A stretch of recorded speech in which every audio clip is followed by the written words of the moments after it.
gelombang 3 tahun akademik 2015-2016. Hadirin para peserta pesantren calon sarjana, tadi kita menyimak bersama bahwa Pak Rektor tidak hanya menyampaikan sambutan, tetapi beliau juga menyampaikan tausiah singkat untuk kita semua. Dan di antara tausiah singkatnya tadi, sempat kita dengar bahwa beliau menyampaikan pesan yang mendalam bagi kita semua, khususnya buat para alumni atau calon alumni Unisba, bahwa janganlah kita jual harga diri kita dengan murah hanya karena niat atau tujuan kita dalam meraih cita-cita tidak dilandasi dengan niat untuk beribadah. Bukan begitu Pak Rektor? Ya, untuk itu marilah kita perbaiki niat kita mumpung masih di awal pesantren ini dengan niat selain menambah wawasan, justru paling utama adalah untuk niat ibadah mencari ridho Allah. Bismillah ya. Dan hadirin, tentu kita dengan sepantasnya atau patut berbangga berada menjadi bagian dari Sivitas Akademika Unisba, karena kita memiliki dua pucuk pimpinan yang tidak hanya berilmu tetapi juga beliau sangat memahami dan menguasai betul manajemen tentang Unisba ini. Di antaranya adalah Bapak Rektor, tadi kita sudah saksikan bersama. Beliau selain bisa memimpin Unisba tetapi juga tausiahnya sangat mendalam, bisa memperbaiki akhlak, insya Allah jadi bengkel akhlak Unisba itu untuk kita semua. Amin ya rabbal alamin. Dan satu lagi pucuk pimpinan kita yang perlu juga kita banggakan adalah Ketua Umum Pengurus Yayasan Unisba. Beliau adalah Profesor Dr. Kiai Haji Miftah Farid, seorang Ketua Umum MUI Kota Bandung yang tentu sudah tidak diragukan lagi keilmuannya. Dan sekarang beliau sudah hadir untuk memberikan ceramah untuk sesi pertama.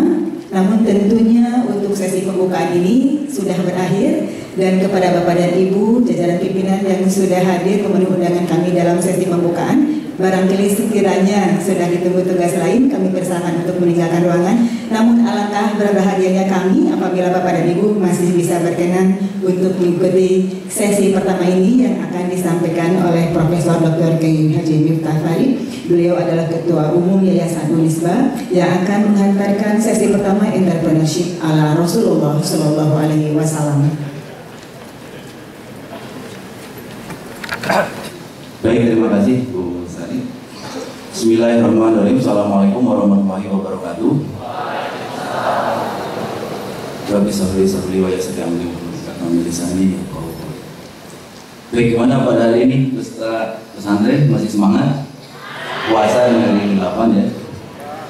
Jadi pada hari ini kita akan mendapatkan pencerahan dari Bapak Ustadz kita, yaitu Profesor Dr. Miftah Farid, yang akan memberikan satu tausiah kepada kita terkait dengan entrepreneurship ala Rasulullah SAW.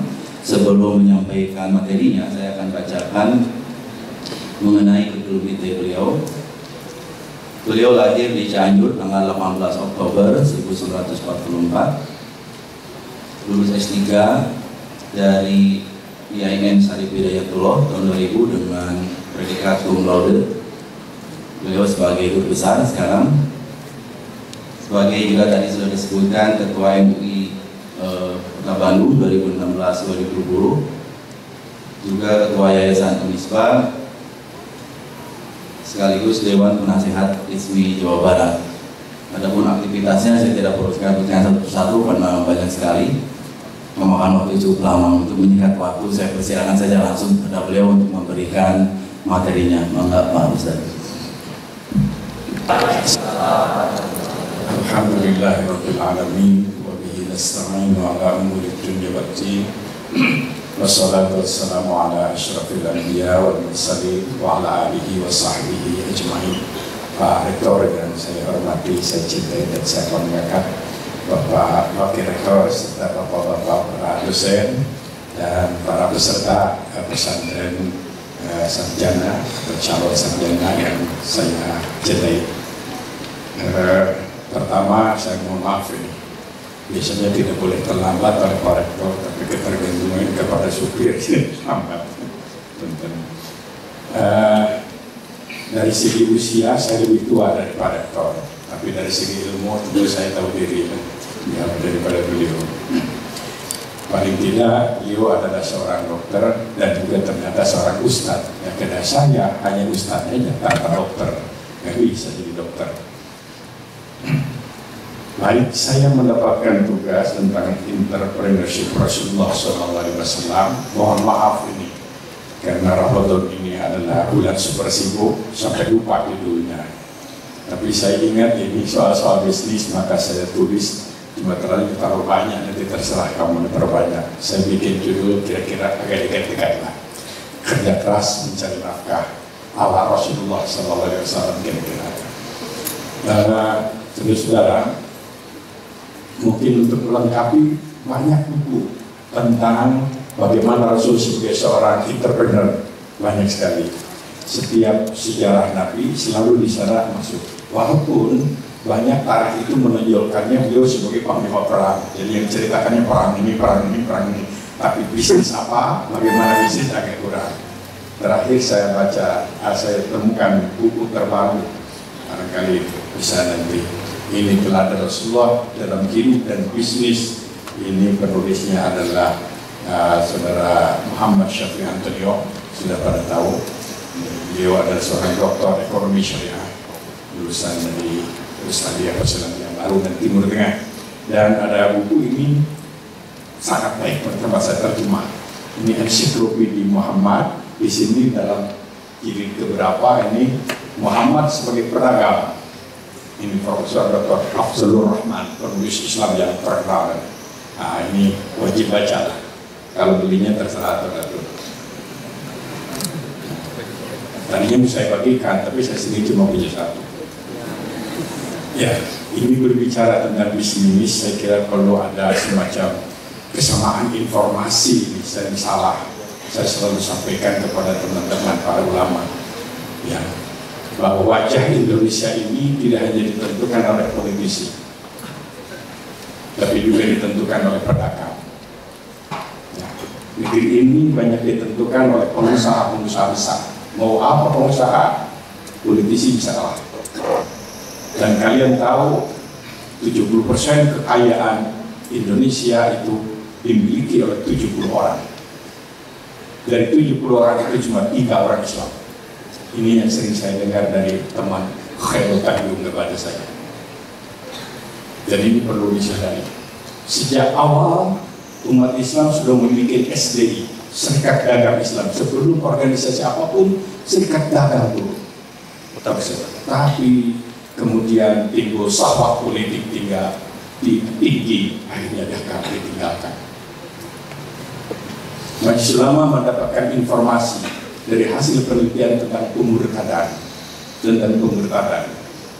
yang katanya pada waktu Muslim, pada waktu lahir, pada waktu kemerdekaan kita masih bertahan 97%, padahal sudah 350 tahun dijajah oleh orang yang non-Muslim, tapi tetap Islam sebagai agama mayoritas mutlak. Kemudian sejak tahun 80 sudah mulai 80 sekian. Kemarin ada informasi, mudah-mudahan salah ini informasi dari Biro Hukum MUI yang mengekspos katanya 76% sekarang. Kenapa? Kalau soal politik kan partai Islam lebih banyak daripada partai Kristen. Ormas paling banyak, kiai paling banyak. Tapi apa? Salah satu kelemahan kita adalah dunia bisnis. Dunia bisnis. Jadi sekarang ditentukan oleh pedagang, selain tentu mass media sekarang ini. Ya, dan mass media juga tetap aja balik kepada duit. Nggak mungkin menguasai mass media kalau nggak punya duit seperti saya. Nah, inilah saya kira ini perlu menjadikan sebuah dorongan kepada kita bersama, lulus dari Uniswa. Jadi pedagang-pedaganglah yang soleh, ya, kalau bisa. Kalau nggak bisa, adalah seperti saya aja, mustahil. Jadi ini penting dorongan bagi saudara-saudara yang ada concern, ada sedikit bakat, ada sedikit kecenderungan, cobalah ini. Negeri ini ditentukan tidak hanya oleh politisi. Ya. 10 partai bisa dikalahkan oleh 3 pengusaha di negeri ini. Jadi masalah usaha. Nah, kalau kita membaca sejarah Rasulullah Sallallahu Alaihi Wasallam, ternyata awal daripada maisha beliau, awal daripada gerakan beliau itu adalah selain tentu saja akhlak beliau bagaimana seorang pekerja keras, beliau adalah seorang pedagang. 12 tahun sudah menjadi pedagang yang bulat, tinggal di Makkah, dagangnya ke Syria yang sekarang lagi ramai itu. Berapa ratus kilometer? 12 tahun. Ya, kita 12 tahun, 22, 29 tahun di posisi ini. Pada orang tua, maksud saya di tempat lain, kalau tulis bahasa kira nggak begitu beda. Nah, ini. Sekarang kita buka Quran, saya sengaja baca ini surat-surat Makkiyah. Sekarang kan sering kita mengatakan Makkiyah itu ada pembinaan akidah, betul. Tapi ada yang tidak boleh lupa. Makkiyah itu syarat diwarnai oleh pesan-pesan moral, meluruskan pandangan tentang harta kekayaan. Nanti saya lihat.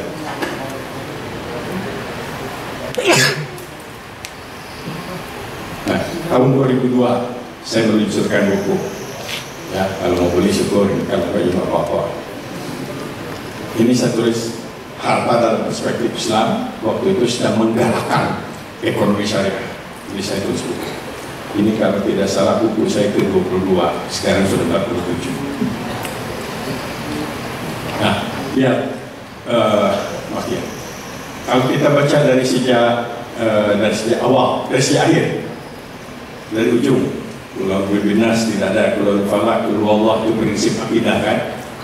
Akidah kalau di barat itu sering ingin tahu Islam itu 3, Qul wallah, Qul falaq, Qul binas, dan Qul ya ayyuhal kafirun, hubungan antara umat beragama. Nah, surat Al-Lahab ayat 111. Dari surat 114 surat nomor 111 sudah menyinggung kekayaan, menjawab sebuah sikap kesombongan, arogansi Abu Lahab yang waktu itu seenaknya menghina Nabi karena dia kaya. Apa yang dinyatakan oleh Al-Quran, ma'alna anhu maluhu wa ma kasab. Kekayaannya tidak bisa memberikan jaminan kemuliaan. Sejak awal hati-hati, jangan mengukur manusia dengan kekayaan. Abu Lahab kaya tapi hina. Nah, banyak orang yang kaya tapi nggak punya kemuliaan. Jangan sebut namanya supaya tidak dosa. Tapi banyak orang yang tidak sedikit orang miskin tapi punya kemuliaan karena akhlak tadi saya sampaikan oleh Pak Tor.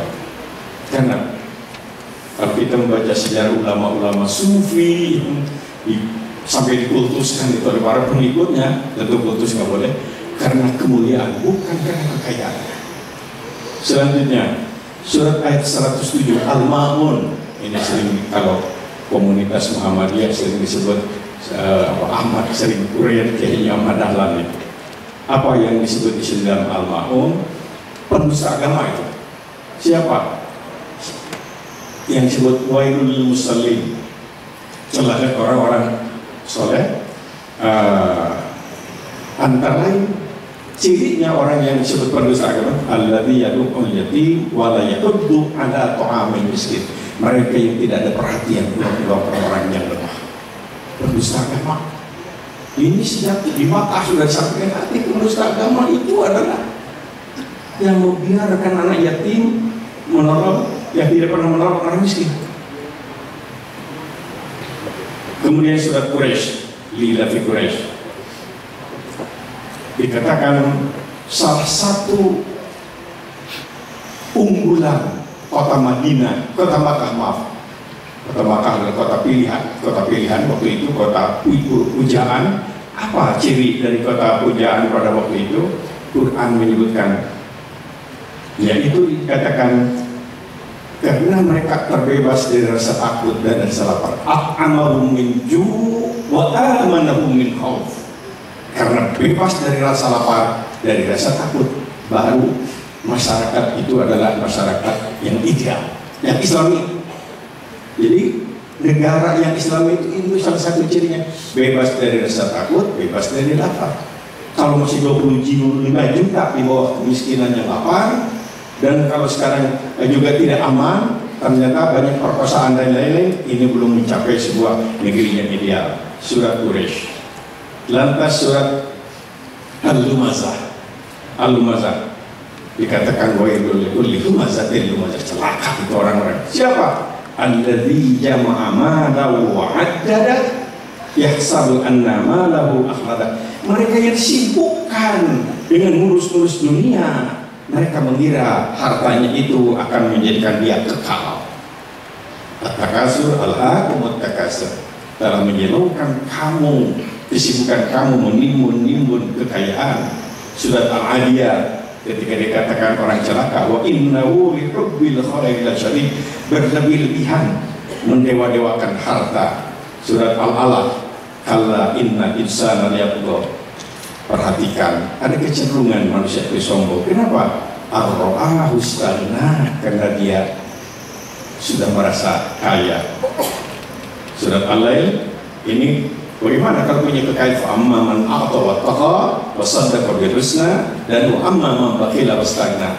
Yang berehan banyak memberi, itu yang akan mendapatkan kemurahan, sedangkan yang kikir beri, nah itu yang akan mendapatkan kesulitan. Nanti dibaca lagi surat ini, juz amma ini. Juz amma itu rata-rata akan madanya, kecuali surat An-Nasr, surat Idza Jaa. Surat Al-Balad ini saya akan puncaknya dari makiyah. Apa di sini? Al-Balad adalah tentang negara. Ada sebuah pertanyaan, wa ma adraka mal aqabah. Esensi perjuangan seorang muslim itu apa? Quran menjawab, faqu raqabah au it'amun fi yawmin dhi masghabah, membebaskan orang-orang yang ekonomi lemah dan menolong fakir miskin. Jadi kalau itu yang menjadi esensi perjuangan seorang muslim, maka seorang muslim itu harus bisa memberi. Harus bisa memberi. Bagaimana bisa memberi kalau kita ngedul? Bagaimana kalau kita bisa memberi kalau kita juga mentalnya mental minta, resep mental. Nah, ini ada sebuah kisah sederhana, mungkin sudah banyak yang tahu, tapi saya ceritakan. Ketika hijrah dari Mekah ke Madinah, sekitar 200 orang itu imigran, miskin, karena kekayaan ditinggalkan di kota Makkah. Ada seorang konglomerat Makkah, ya, bukan alumni Unisba pasti. Abdurrahman bin Auf, dia seorang kaya, asetnya terdiri dari ternak dan kebun-kebun di Taif. Dia harus jalan kaki mengikuti jejak langkah Rasul hijrah. Sampai di Madinah, ia tidak hanya miskin tapi kelaparan, konglomerat kelaparan, bayangkan itu. Tergeletak, rupanya ketahuan oleh konglomerat Madinah. Itulah rencana Allah itu begitu. Tapi ini ternyata menjadi sebuah pelajaran.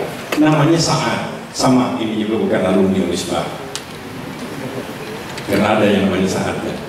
Nah, Sa'ad melihat, wah ini Abdurrahman bin Auf, ini konglomerat Makkah, kelaparan seperti ini. Dia segera musyawarah dengan istri dan anak. Setelah itu datang lagi, ya Abdurrahman, saya Sa'ad, saya mitra bisnis Anda, saya kaya karena bermitra bisnis dengan Anda sekian tahun. Anda memasarkan barang dagangan saya di kota Mekah. Anda sekarang miskin. Anda tinggalkan kekayaan demi cinta Anda kepada Allah, kepada Rasul, kepada Islam. Saya punya tanggung jawab moral. Saya sudah musyawarah dengan istri dan anak-anak. Saya serahkan sebagian kekayaan saya untuk Anda. Kebun-kebun saya yang di Kuba separuh untuk Anda. Rumah saya ada 2, 1 untuk Anda. Di rumah saya uang dinar dan perhiasan saya bagi 2 untuk Anda. Dan ada 1 lagi, istri saya ada 2, nggak usah diteruskan kalian itu. Apa ini jawaban Abdurrahman bin Auf yang sedang lapar, diberi oleh sahabat dengan ikhlas? Beliau menjawab dengan puisi syair. Di antara puisinya itu begini, semoga Allah memberkati harta Anda. Karena menurut hadis setiap infak sedekah harta jadi barokah. Semoga Allah merahmati keluarga Anda. Karena menurut hadis setiap infak dan sedekah rumah tangga kita akan menjadi mawaddah warahmah. Semoga Allah mengampuni dosa dan kesalahan Anda. Karena menurut hadis, setiap infak dan sedekah itu akan menghapuskan dosa dan kesalahan. Semoga ujungnya ini yang luar biasa. Saya mohon maaf saudara, saya tidak siap menerima pemberian Anda yang ikhlas. Allah sudah mencatatnya, tapi saya tidak siap menerimanya. Saya tahu masih ada orang yang lebih miskin dari saya, ada mereka yang yatim, yang masih kecil, yang lebih tua. Saya masih punya kemampuan. Tolong tunjukkan kepada saya di mana pasar. Saya ingin memulai bisnis dari nol. Menurut sejarah, Abdurrahman bin Auf ini kemudian mulai dari nol dan kaya lagi. Abdurrahman bin Auf ini, sekali lagi, bukan alumni Misbah. Apa pelajaran yang bisa kita ambil ini? Abdurrahman bin Auf tidak menerima sedekah, sombong, arogan, nampik rezeki, pika sebelah. Bukan. Inilah karakter yang dibangun oleh Nabi.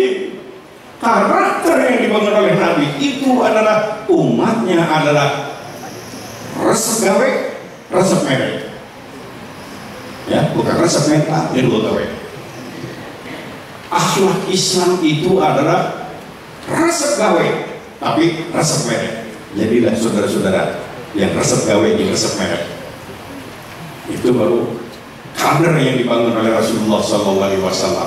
Apa kata Hitti ada seorang penulis non-muslim, dia orientalis, tapi dia memberikan sebuah gambaran tentang generasi pertama. Dia katakan, malam hari mereka menangis mohon ampun pada Allah, karena kan wastaghfirullahaladzim itu. Padahal mereka tidak banyak berdosa. Siang hari mereka menjadi pedagang yang urut dan jujur. Kami dipanggil ke medan pertempuran, mereka rebutan ingin ada pada barisan yang paling depan, seperti kita kalau ada pembagian. Dan dikatakan lagi, di antara mereka sampai sulit dibedakan yang mana yang saudara, yang mana bukan. Tetangga seperti ahli waris, kenalan seperti ahli waris yang diberikan harta itu. Nah, ini generasi pertama, dan ini adalah generasi teladan. Nah, Islam menekankan tentang keutamaan mencari nafkah itu. Ayatnya banyak, bisa kumpulkan beberapa dan tanya.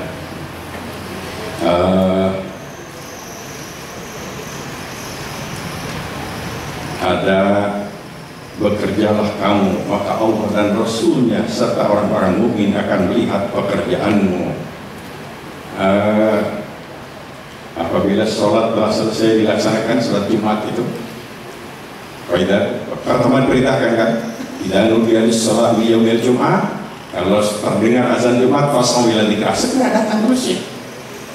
Fasau wadarul baik, tinggalkan bisnis, rapat, olahraga, ngobrol, catur, gaplek, tinggalkan, datang ke masjid. Tapi apa kata Quran? Fa idza qudiyatis shalah, kalau sudah selesai sholat,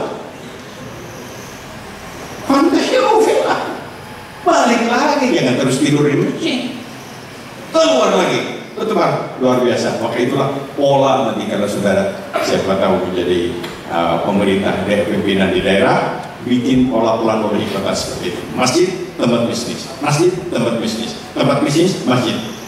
Jadi ada segera ke masjid, selesai ada segera bisnis. Kalau saudara ke Mekah, kemudian terasa begitu. Nah, cuma di sana kan tokonya tinggal ditutup aja, toko emas pakai kain dengan ke masjid. Kalau di kita tutup pakai kain, PH.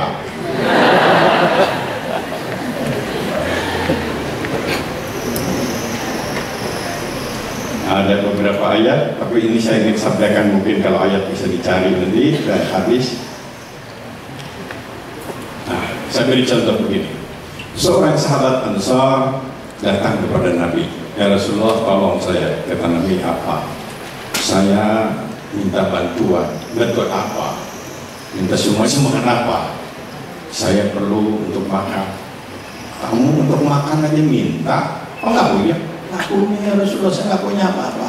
Kata Nabi, kan kamu punya pakaian gitu, tukar pakaian gitu, jangan minta-minta. Ya Rasulullah, pakaian saya cuma satu nih. Ya, bukan seragam memang, nggak pakai jaket. Pakaian saya cuma satu. Wah, kamu pasti punya kekayaan lain lah, Bumi di rumahmu. Ada. Saya punya sorban, ya Rasul. Ambil sorban itu. Ambil sorban. Bantu dia Nabi. Ayo, lu tukarkan. Lalu saya bantu. Dibeli oleh seorang sahabat 2 dirham. Yang 1 dirham oleh Nabi diberikan kepada sahabat itu. ini biaya makanmu, jangan minta. Dan satu dirham lagi oleh Nabi diberikan kepada satu benda yang semacam golok. Apa kata Nabi? Ini modal kerjamu, kamu barang minta. Kalau bahasa Sundanya begitu, jangan minta. Sekian hari kemudian orang itu memikul kayu sampai pundaknya lecet. Nabi melihat, Nabi membantu. Laku katanya pada waktu itu 7 dirham. Nah, nggak tahu berapa ukurannya itu kalau dengan rupiah. Lakulah uang itu lantas diberikan kepada sahabat tadi. Ini biaya hidupmu. Lantas Nabi, nah ini sababul wurud, latar belakang hadis. Nah inilah komentar Nabi. Komentar Nabi adalah orang yang bekerja kasar dengan memikul kayu sampai pundaknya lecet, mendapatkan penghasilan yang kecil, jauh lebih mulia dan lebih berkah daripada orang yang kerjanya cuma minta-minta. Boleh ditambah walaupun lulus S1 atau S2. Nggak ada dalam hadis palsu yang terakhir. Lalu siapa yang katakan, barang siapa yang kerjanya minta-minta kepada orang lain karena malas, Allah tidak akan hentinya memberikan kemiskinan kepada orang itu. Nabi mengatakan, miskin siap. Nasihatnya dari saya, Nabi Muhammad ya. Luar biasa. Saya punya mahasiswa dulu di ITB Jalus, ditugaskan di Vietnam. Tugas di Vietnam. Dia memberitahu, Pak, kebetulan saya sedang ceramah tentang ini. Pak, saya sekian tahun di Vietnam, Pak. Gimana? Dia cerita, itu di Vietnam tidak ada di pinggir jalan orang-orang yang minta-minta. Bagi mereka itu penghinaan, itu hina, tidak ada harkat manusia. Tidak usah habis saya. Ini Islam. Tapi yang mempraktekannya orang komunis yang hati Tuhan. Sedangkan orang Islam enggak minta-minta sambil bisa. Nah inilah yang kita hadapi. Memang jadi problem bagi kita ketika saudara-saudara menghadapi di jalan itu. Di satu sisi kita nggak boleh mendidik orang menjadi peminta-minta. Di sisi lain juga ada ajaran dalam surat Al-Baqarah, fa'amma yatima fala taqhar wa amma sa'ila fala tanhar. Jangan mengusir orang yang minta-minta. Jadi dilema kita. Bagaimana? Sebetulnya ada solusi. Jangan menghina, tapi kepada yang sehat jangan memberi. Tapi jangan menghina. Cukup mengatakan, maaf ya, nggak ada receh. Nanti dia jawab, biar saya kembali. Ya pakai weta program. Ini begitu. Saya lagi di Jepang, Pak Rektor, itu di film cerita tentang orang minta-minta. Ternyata di lingkar selatan Bandung, aduh Gusti, Bapak Abdi ditinggalkan di Jepang, gagah panglobanan minta-minta. Indonesia ini juara peminta-minta selain Bangladesh. Udah korupsi juara, nu minta-minta juara, nu ngarokok juara. Juara itu semua motor juga juara. Tapi insya Allah juga yang pakai hijabi sekarang jadi juara sekarang Indonesia.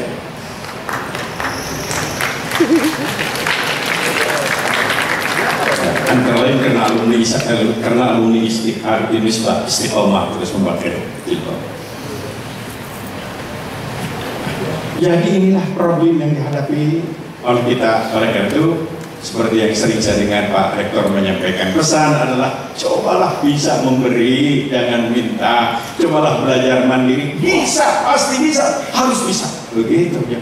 Udah kumah, harus bisa, saya mandiri, saya harus bisa memberi. Nah, tentu dengan tidak boleh sombong, tapi dengan memohon kepada Allah Subhanahu Wa Taala. Batur bisa, pirakun komunis bisa, saya itu bisa, harusnya begitu. Saya harus bisa memberi, saya harus bisa mendatangkan uang. Puter itu bisa. Ada tuh aktivis-aktivis yang segala macam, tidak mau jadi PNS, tidak mau jadi, ya sebenarnya tapi kamu harus hidup, saya takut, harus hidup. Nah, jadi gimana? Saya bilang, bikin sekolah.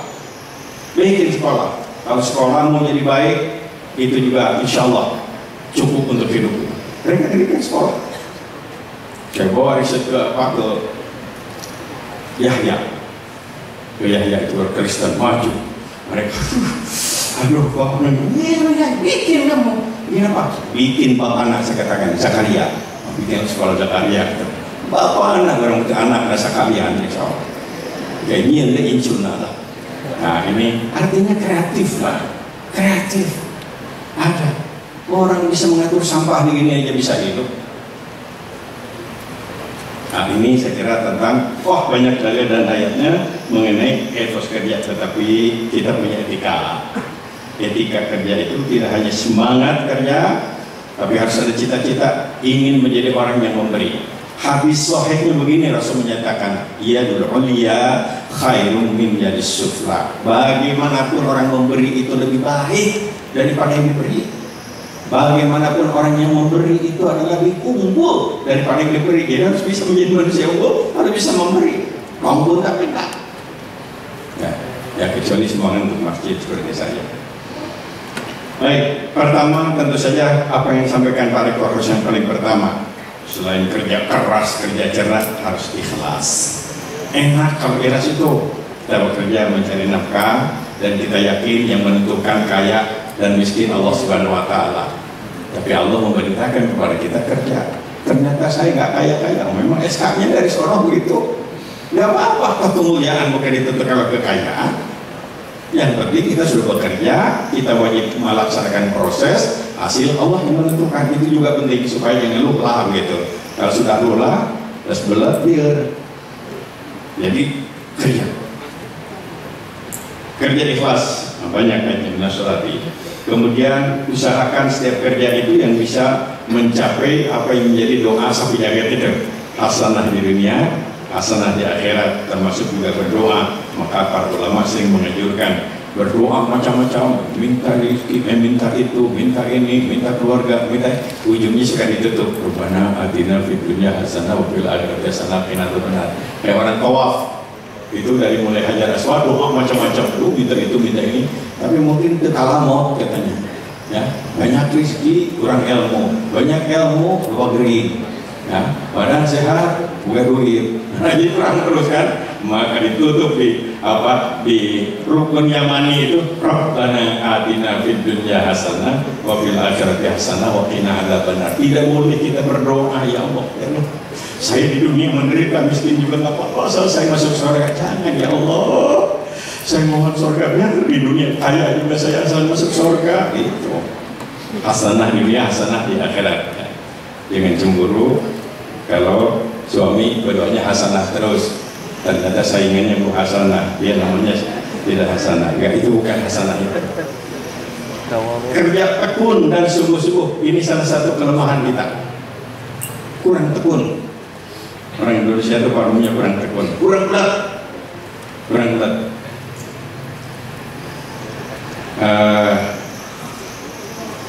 Karena kurang tekun dan kurang sungguh-sungguh, sering arti filosofinya salah. Maaf saya pakai bahasa Arab, mangat dipayung. Itu yang menyebabkan nggak maju-maju itu, mangat dipayung. Punten nanti dipayung, baru maju. Jadi jangan mangat dipayung. Dari batu maju kok lurus, enggak. Punten nanti dipayung, punten abis dipayung, itu baru maju. Sesungguhnya Allah sangat mencintai orang-orang yang apabila mengerjakan sesuatu mereka kerjakan dengan penuh kesungguhan dan ketekunan. Aqala alaihi. Jadi kalau kita jadi guru-guru teladan, jadi karyawan-karyawan teladan, jadi pengusaha-pengusaha teladan, jadi copet terus. Jangan jadi copet teladan. Kemudian kerja sesuai, ini dengan keahlian, ini memang agak relatif. Banyak mahasiswa saya dari matematik ada di bank, ya. Kemudian ada juga lulusan Usuluddin di penjara, ya nasib. Jadi ada juga ya. Nah, nggak apa-apa, itu nanti jalannya bisa ngatur. Tapi kita kan punya ini kecenderungan, mungkin dulu masuk fakultas itu karena ada faktor lain, tapi semuanya kecenderungannya yang menjadi ini jadi. Nah, untuk ilmu-ilmu sosial barangkali memungkinkan. Tapi kalau untuk jadi dokter nanti jadi dukun, bukan lulusan fakultas kedokteran buka praktek, gawat. Apabila sesuatu urusan diserahkan kepada bukan ahlinya, tunggulah tanggal kehancurannya. Ya. Apabila sakit gigi diserahkan kepada bengkel, tunggu tanggal rusaknya, keprok. Hei kaumku, berbuatlah sepenuh kemampuanmu, sesungguhnya aku pun berbuat pula. Kelak kamu akan mengetahui siapakah di antara kita yang akan memperoleh hasil yang baik dan seterusnya. Ada etika, tidak boleh berlebih-lebihan. Berlebih-lebihan tidak boleh. Berlebih-lebihan itu punya kerjaan di luar kemampuan kita. Nah, ini relatif. Bisa berlebih-lebihan itu. Saya merasa sudah waktu saya pikir sudah penuh acara sudah 5 jam atau sudah mendengar Pak Rektor nggak masuk nomor saya luar biasa Pak Rektor. Tapi sana seturutan itu soal tenan dulu kita ini. Jangan coba-coba kalau belum kelas advance, coba-coba hanya 2 jam gitu. Tidak boleh bekerja dengan cara yang dapat melupakan zikrillah, nggak boleh. Yang melupakan sholat karena begitu sibuk sampai lupa kepada Allah, lupa sholat, lupa zakat, dan lupa meninggal dunia dari alam mutakatsir. Jangan lupa, harus ingat juga kita ini akan meninggal dunia. Nah, kemudian tidak mencintai harta melebihi cinta kepada Allah, tidak boleh. Sehingga dikorbankan aturan-aturan dari Allah karena cinta harta, tentu tidak boleh. Tidak membahayakan diri, tidak membahayakan orang lain dan lingkungan. Jadi tidak boleh kita berbuat sesuatu yang menyebabkan diri kita jadi rusak, kemudian atau orang lain menjadi bahaya. Ya, bisnis petasan merusak orang lain. Bisnis narkoba menghancurkan orang lain dan yang lain-lain. Tidak boleh membuat kerusakan pada diri sendiri serta membuat kerusakan pada orang lain, termasuk dalam bisnis. Tidak melakukan usaha yang berakibat, nah ini penting, terkonsentrasinya kekayaan pada sekelompok kecil orang kaya saja. Kaila yakuna dulatang bainal aghniyai minkum. Itu prinsip dalam ekonomi. Jadi ekonomi kapitalis tidak sesuai dengan ajaran Islam. Yang kaya tambah kaya, yang miskin tambah diperas. Seperti di negara kita sekarang 70 orang menguasai 70% kekayaan Indonesia, yang 30% itu untuk 250 juta. Surat Al-Hasr menjadi baca. Sebaiknya setiap usaha itu berdampak tolong menolong dan kebaikan dalam kebaikan dan ketakwaan. Tidak boleh tolong menolong dalam dosa dan permusuhan. Jadi bisnis-bisnis yang menjadi potensi untuk dosa tidak boleh dilakukan. Malah kalau bisa bisnis yang memberikan dorongan orang lain bisa bertambah takwa. Nah ini coba digali pelajari. Ajaran Islam rukun Islam yang 5 yang tidak memberikan dampak ekonomi cuma 1, syahadat. Bayangkan sholat itu. Sholat dianjurkan berjamaah karena berjamaah harus punya masjid. Sholat yang paling baik atau di masjid. Karena harus membangun masjid, harus ada tukang bangun, harus ada arsitek, harus ada tukang bata merah, harus ada tukang semen. Bayangkan, semakin banyak bikin masjid, semakin banyak tenaga kerja. Setelah itu masjid yang paling erat, masjid itu harus indah. Ini adalah para ahli arsitek dan para ahli seni rupa juga harus berprestasi supaya menjadi syiar Islam. Sholat harus pakai menutup aurat, berpakaian. Bagaimana cara menutup aurat? Allah mencintai orang-orang kalau menghadap Allah itu dengan pakaian yang baik. Harus ada unsur keindahan, tukang jahit jadi balenghar. Ya, industri tekstil jangan dihancurkan, kan begitu. Pohon pertanian kapas harus dikembangkan karena kita harus pakaian dengan baik. Sholat, zakat, 2,5%, bayangkan. 2,5% dari bisnis kita yang lebih dari 85 gram emas keluar. Kalau ingin sempurna, dalam Quran itu lebih mungkin sekitar 80 kali itu perintah sholat, perintah zakat. Artinya zakat dan sholat itu sederhana. Bagaimana kita bisa menjadi zakat kalau kita menjadi himpunan mustahik? Makanya 3M di sini 3M di Unisba ini tidak termasuk mustahik, tidak ada. Mujahid, tidak ada mustahik.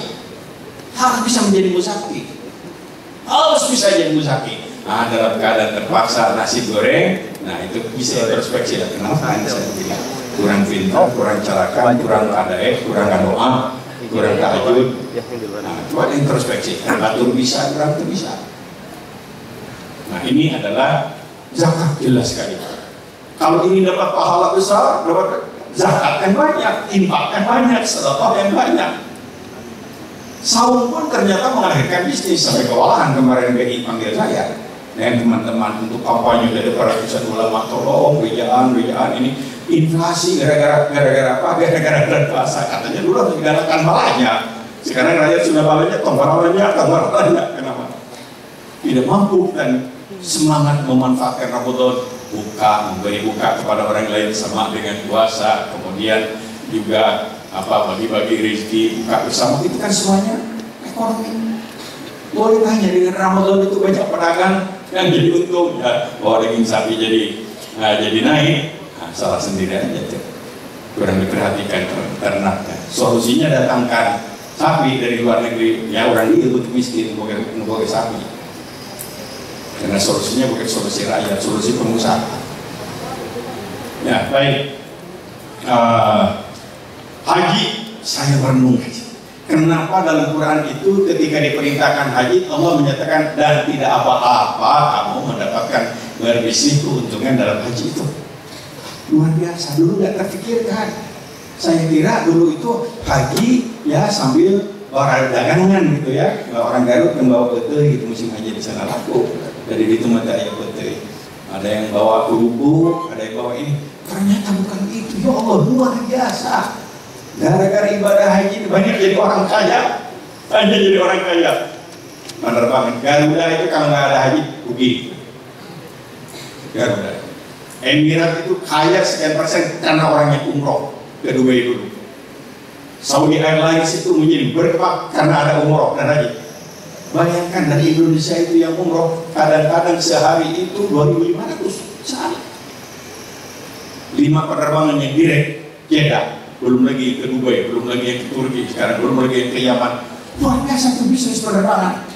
Ya kembali lagi, nyata penerbangan yang bermotor, ya orang membawa sepeda. Sama kita nih, luar biasa. Orang jadi kaya nih gara-gara ibadah haji. Hotel itu luar biasa. Saudi itu kan luar biasa itu. Saudi itu tidak usah kampanye tentang turis. Udah cukup Al-Qurannya lakukan ibadah haji. Kalau enggak terserah, ya tanggung jawab kita Allah. Luar biasa. Makanan dan lain-lain. Di sini juga pengusaha-pengusaha biro haji bisa memberi makan sekian ratus orang cukup. Ya Allah, luar biasa itu dengan haji. Jadi ibadah-ibadah dalam Islam itu mendorong orang untuk bisnis, untuk usaha. Baik. Ada lagi, tidak boleh menimbun kekayaan untuk merusak pasar. Ditekankan oleh Al-Quran, kaitan hadis Al-Quran. Siapa yang merusak harga pasar yang menyebabkan harga tersebut melonjak tajam, maka Allah akan menempatkannya dalam api neraka pada hari kiamat.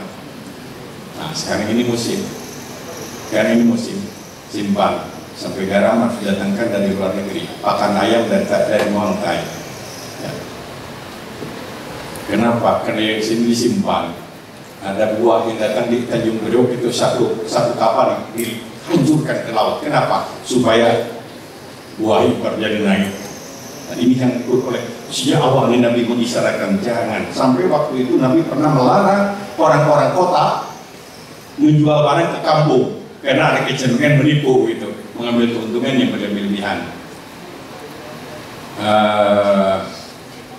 Baik, tidak menempuh cara yang batil tentu saja. Cara yang batil itu apa saja? Tidak boleh cara yang batil. Janganlah kamu campur adukan yang hak dan yang batil, dan janganlah kau sembunyikan yang hak itu sedang kamu mengetahui. Menegaskan bahwa setiap cara yang dapat merugikan, mencelakakan diri sendiri atau orang lain adalah dilarang.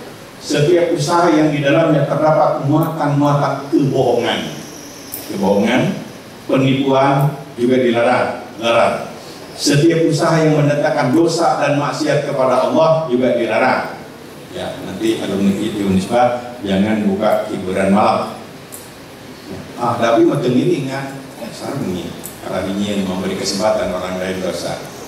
Ini kasus Kasus sekarang menjadi isu yang dipolitisir itu. Nenek-nenek jualan sayur telur sekarang dipolitisir untuk menghalalkan, untuk memudahkan keputusan melarang SK-SK yang bau syarat. Maka dibikinlah skenario ini tukang endau. Walaupun dapat bantuan 200 juta, tapi tujuannya adalah supaya itu yang aturan-aturan yang Islam itu segera dihapuskan. Bentuk-bentuk usaha yang riba. Nah, kemudiannya panjang, tapi sudah pada tahu riba. Kemudian ayatnya banyak dan dikatakan dalam hadis riba yang besar itu dosanya sama dengan zina dengan ibu kandung sendiri. Judi, termasuk judi adalah tebak-tebakan dalam olahraga dengan taruhan uang. Nah, yang dilihat uang. Tapi kalau penyerang Persib menang dapat hadiah, itu hadiah namanya. Tapi kalau penonton, nah itu apa judi kan itu. Kalau kiper penjaga gawang diberi uang, kamu dirikan aja masuk, itu bukan keahlian, itu suap namanya. Tapi kalau penyerang, kalau kamu bisa menggolkan lawan, itu keahlian, boleh diberi hadiah. Tapi kalau kiper supaya kalah, begitu kan, nah itu namanya rusuh. Membeli kupon berhadiah untuk kemudian diundi, membeli kupon. Tapi kalau membeli barang, kita membeli barang pakai kupon, harganya biasa, kuponnya ditukarkan, tentu dikocok. Dapat hadiah, itu hadiah namanya. Tapi kalau nggak beli barang, nggak beli kupon aja. Ya, beli super mie, kemudian bungkusnya dikumpulkan, dikirimkan, menang halal. Tapi kalau beli cuma bungkus super mie aja, itu jelas beli bungkusnya, karena untuk judi. Kolam pancingan baik, tapi kalau dengan taruhan jadi judi. Taruhan yang tidak pakai yang apa, mau menang mau tidak, itu harus bayar sekian. Kalau di kolom parektor mau menang atau tidak menang gratis bawa. Itu di kolom parektor dicari itu. Permainan dengan mesin ketangkasan. Nah, ini yang paling banyak itu di Las Vegas. Jadi saya diundang ke Las Vegas, ada masjid di sana dakwah. Tapi kemarin waktu sakit berobat di sana, suruh ke Las Vegas saya nggak mau. Kenapa Pak? Siun baik, nggak enak nih ketua ya. Saya nulis Pak meninggal dunia di Las Vegas. Kemana nulis Pak? Kalau di Mekah, gitu. Walau tentu belum tentu selamat di Mekah, tujuh umroh, wah baiklah. Las Vegas aku. Oke, saya bercager kan itu curang. Ah ini curang ini ya Allah, kita itu sudah sempurnakanlah takaran. Apabila kamu menakar, timbanglah dengan neraca yang benar, itulah yang lebih utama. Nah, banyak ini dunia bisnis sekarang ini, makanya banyak nggak berkah, banyak yang curang, yang jelek-jelek ditutup-tutupin. Dari mulai soal yang kecil sampai soal yang besar. Ini saya sebulan lebih ini bercerita, ini menggambarkan bagaimana ini akhlak bandingan di Singapura, di National University of Hospital. Itu selesai sakit, sudah saya seperti masih baru lulus gitu, jalan masih pelan-pelan. Istri saya, cuma satu istri saya, kemudian memberi amplop kepada orang yang mencuci cuci WC segala macam. Orang miskin lah, masuk di kamar di tempat WC supaya tidak ketahuan, diberikan amplop itu. Ini jangan, saya sudah digaji. Enggak, ini tanda terima kasih kami karena Anda selama sebulan lebih ini mengurusi bapaknya. Enggak, saya sudah gaji. Oh, malah ya dikurang, dia sumpah malah ya dikurang, baru-baru malam haram gitu coklat. Jadi masih kena Islam orang Singapura itu sahadat. Bahkan rajin sholat masih kena menerima suap. Nah ini introspeksi kita. Ya, santri harus unggul soalnya nih. Pengangannya mengirim pesantren. Ya masuk pesantren itu paling tidak nanti kalau yang belum nikah ada persyaratan dari mertua, harus lulusan pesantren, boleh dilihatkan pesantren. Istabil dan bos.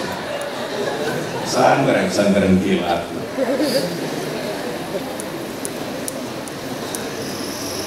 Jadi habis itu saya pulang ke Jakarta, belum boleh ke sini waktu itu karena harus dikurung dulu istirahat. Bapak ada undangan pertemuan waktu itu perguruan tinggi Islam swasta. Yusuf Kala ada kebetulan oleh Pak Rektor, saya masukkan salah seorang anggota Dewan Penasehat di bawah Faiz Kala dan lain-lain. Jadi saya datang ke sana pakai taksi, pulang dari sana pakai taksi lagi. Alhamdulillah dikeliling-keliling. Saya mau ke rumah Anas, nggak nyampe-nyampe. Gimana sih kalau nyampe-nyampe? Sini Pak, Bapak di mana?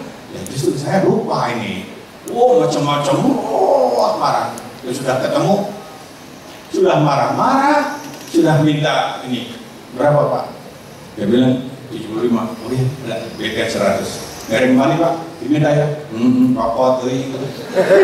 Dibanyakan, coba mahal. Coba nggak ada di Singapura. Maaf nggak ada di Singapura. Istri saya maaf tidak lancar bahasa Inggris. Tapi tiap hari ke rumah sakit pakai taksi, nggak ada yang gitu, nggak ada yang macam-macam, malah mau beri nasihat. Nggak ada yang gitu. Ada yang keliling gitu, pura-pura pada sepenuhnya percaya. Dia malah membantu. Uang receh sedikit aja dibalikan. Nggak tahu ini Pak, ambil dulu, ambil dulu. Nah ini yang saya ingat Rektor Al-Azhar, bekas Rektor Al-Azhar. Saya datang ke negeri-negeri non-muslim, disebut Tokyo, Seoul, kemudian beberapa kota di Kanada. Sikap hidupnya Islami.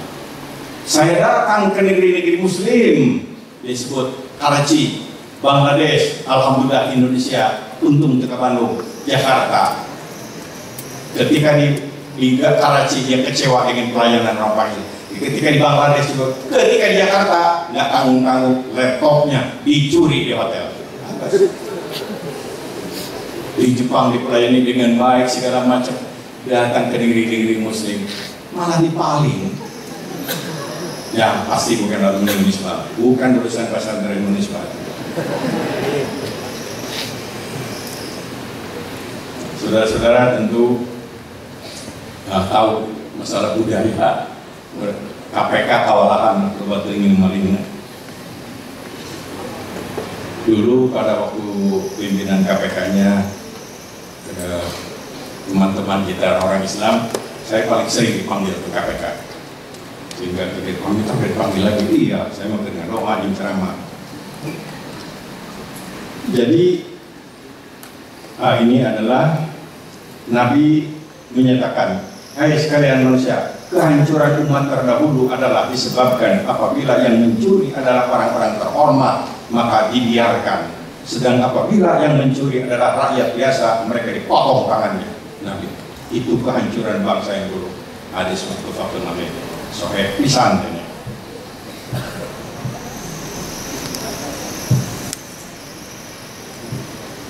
Kemudian riswah. Nah, ini budaya riswah. Hadisnya sahih pisan. Orang muttafaqun alaih, sahih sekali belajar untuk hadis. Ar-rashi wal murtashi kulluhum finnar. Orang yang menyuap dan yang disuap semuanya masuk neraka. Ini bukan perkataan saya, bukan kebijakan Unisba, tapi Rasulullah kulluhum finnar. Neraka. Siapapun. Nah, kita belum bisa menjauhkan diri dari budaya ini. Dan inilah salah satu yang menyebabkan menurut hemat saya banyak ketidakberkahan ini. Karena suap penyuap sudah dianggap sebagai budaya dan biasa. Perampokan pasti, penipuan,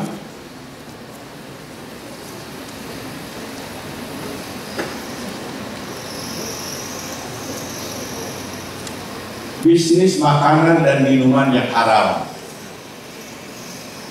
Kalau tentang khamar itu hadis mengatakan ada 10 macam, kalau tidak salah pendeknya semua yang terlibat, yang jualan, yang membawa, yang memeras, yang bekerja, yang meminum, yang menyajikan, itu ada 10 macam, semuanya adalah dosa tentang minuman Arab.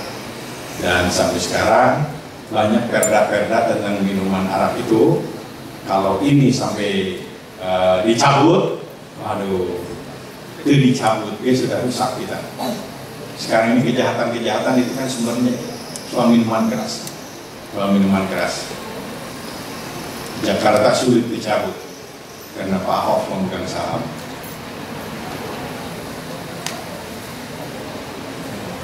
Bisnis makanan dan minuman haram. Minuman dan zat lain yang mengandung unsur memabukkan sekalipun dalam kadarnya sangat sedikit, seperti khamar, minuman keras, narkotika, psikotropika, zat adiktif, nafza adalah haram. Dan yang haram diminum maka haram pula diperjualbelikan. Di sini ada perda dulu, yaitu untuk hotel bintang 3 ke bawah nggak boleh. Tapi itu nggak jalan, perdanya ada Kota Bandung. Saya turut di dalamnya merumuskan atau berdiskusi lah dengan teman-teman DPRD, tapi nggak jalan. Nggak jalan. Sekarang di warung-warung juga datang, malah dekat masjid ada jualan, ada yang jualan minuman keras. Bisnis yang berkaitan dengan maksiat dan dosa tidak boleh. Segala bentuk usaha bisnis yang ditempuh dengan cara memfitnah, menzalimi, mendiskreditkan. Nah, sekarang bisnis itu banyak. Supaya memberitakan teman yang salah, maka mendapatkan uang. Bisnis yang kerjanya membuka aib, menyakiti orang lain, membela yang batil. Nah, Bapak tersebut nanti kalau jadi advokat hati-hati. Membela yang batil, membocorkan rahasia Islam karena mendapatkan dana, menghalalkan yang haram, mengharamkan yang halal, memamerkan aurat. Nah, hati-hati, bayarannya mahal, tapi ke neraka nanti. Menyebarkan kemunkaran, kemunkaran disebarkan, menghalang-halangi syiar Islam, praktek perdukunan. Nah, di komputasinya perdukunan, serahkan kepada ahlinya. Kalau sakit serahkan ke dokter, jangan ke orang pintar memahami giringan. Terus sekarang orang sudah biur gitu. Nah, dia datang, masa ada pengobati pakai telepon? Percaya, pakai telepon dari ini.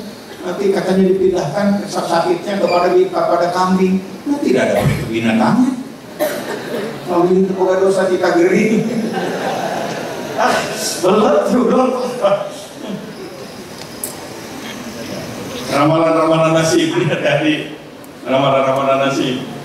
Penjualan benda-benda azimat. Nah, waktu jualan cincin hanya sekadar ini boleh, tapi kalau jadi azimat, nah nggak boleh. Man allaqa tamimatan faqad asraqa. Barang siapa menggantungkan azimat dalam badannya, musyrik dia.